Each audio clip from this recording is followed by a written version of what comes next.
We look down upon the beggars of the empire.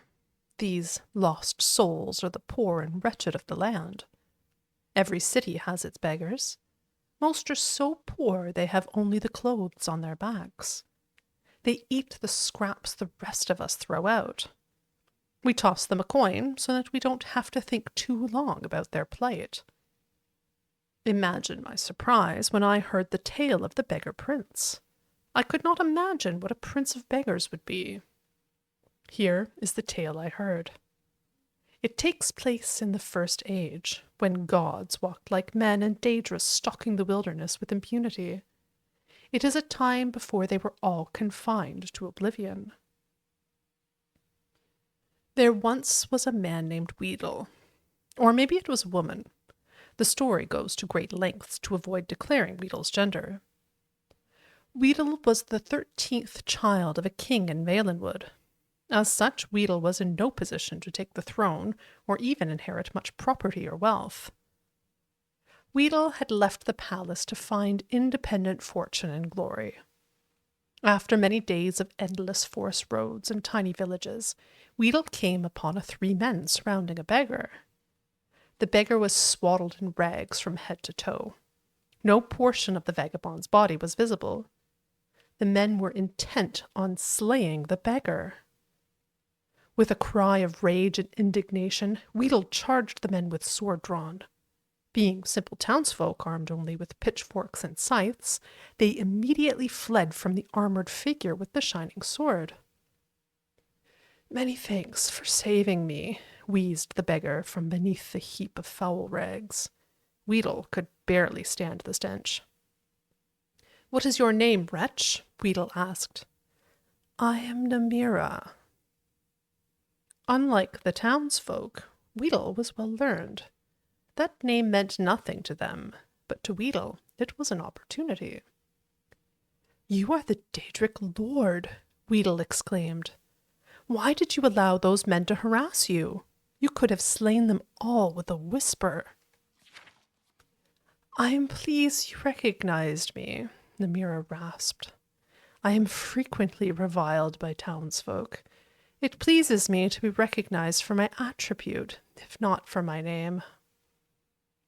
Weedle knew that Namira was the Daedric lord of all thing gross and repulsive.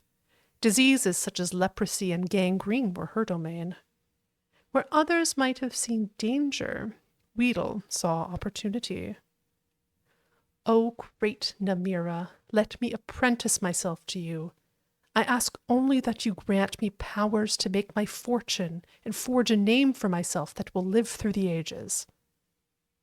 "Nay, I make my way alone in the world. I have no need for an apprentice." Namira shambled off down the road.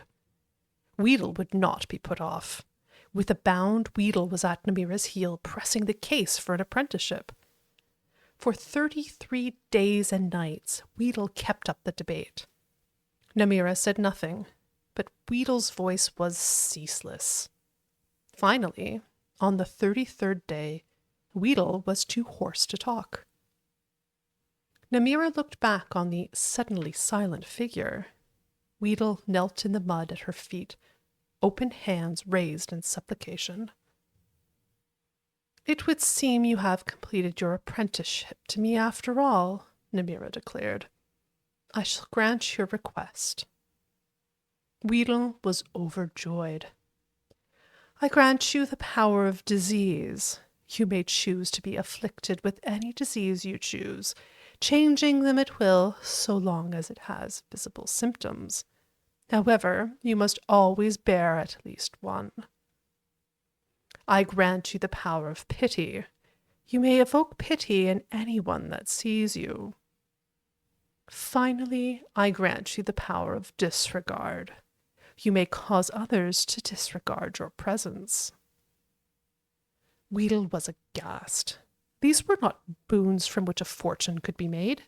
They were curses, each awful in its own right, but together they were unthinkable.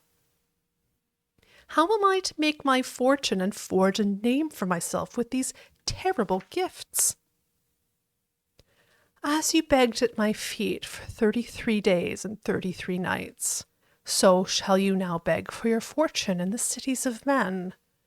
Your name will become legendary among the beggars of Tamriel. The story of Weedle, the Prince of Beggars, shall be handed down throughout the generations. It was as Namira predicted. Weedle was an irresistible beggar. None could see the wretch without desperately wanting to toss a coin at the huddled form. However, Weedle also discovered that the power of disregard gave great access to the secrets of the realms. People unknowingly said important things where Weedle could hear them. Weedle grew to know the comings and goings of every citizen in the city. To this day, it is said that if you really want to know something, go ask the beggars. They have eyes and ears throughout the cities. They know all the little secrets of the daily lives of its citizens.